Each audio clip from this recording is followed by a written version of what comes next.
কারো ক্যান্সার দেখে যদি এই দোয়াটা আপনি বিশ্বাসের সাথে পড়েন, জীবনে কোনোদিন ক্যান্সার রোগে আক্রান্ত হবেন না।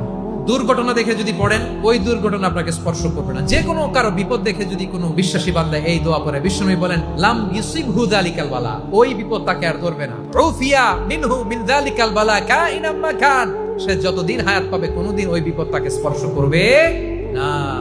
অনেক সময় আমরা দেখি হাসপাতালে ক্যান্সারের 3rd স্টেজে চলে গেছে, লোকটা হ্যাংলা হয়ে চিকন হয়ে হায়রে কি কষ্ট পায় দেখি না। বিষ্ণুই বলে একটা দোয়া যদি কেউ অন্যের কোনো বিপদ দেখে পড়ে, ওই বিপদ তার জীবনে কখনো আসবে না। অনেক সময় হয় যে আমরা মহাসড়ক দিয়ে যখন চড়ি, দুর্ঘটনায় আইরে আল্লাহ, দুর্ঘটনায় মানুষের মাথা একদিকে দেহ আরেকদিকে, এরকম হয় না? আল্লাহ তুমি হেফাজত করো। বিশ্বনবী বলেন এই দুর্ঘটনা দেখে কেউ যদি এই দোয়াটা পড়ে, তার জীবনে সে কোনোদিন এরকম অ্যাক্সিডেন্টের সম্মুখীন হবে না। শুনবেন, বিশ্বনবী বলেন অন্যের বিপদ দেখে কেউ যদি পড়ে আলহামদুলিল্লাহিল্লাযী আফানি মিম্মা বাতালাকা বিহি ওয়া ফাদ্দালানি আলা কাসীরিম মিম্মান খালাকা তাফদীলা, মানে প্রশংসা সে আল্লাহর, যে আল্লাহ তাআলা তোমাকে যেই জিনিস দিয়ে পরীক্ষা করেছে আমাকে ওইটা থেকে বাঁচিয়ে দিয়েছে। তোমাকে আল্লাহ যেই বিপদে ফেলেছে আমাকে ওই বিপদ থেকে তিনি মুক্ত রেখেছে, আর তার অনেক সৃষ্টির উপর আমাকে তিনি প্রাধান্য দিয়েছে। সুবহানাল্লাহ পড়েন।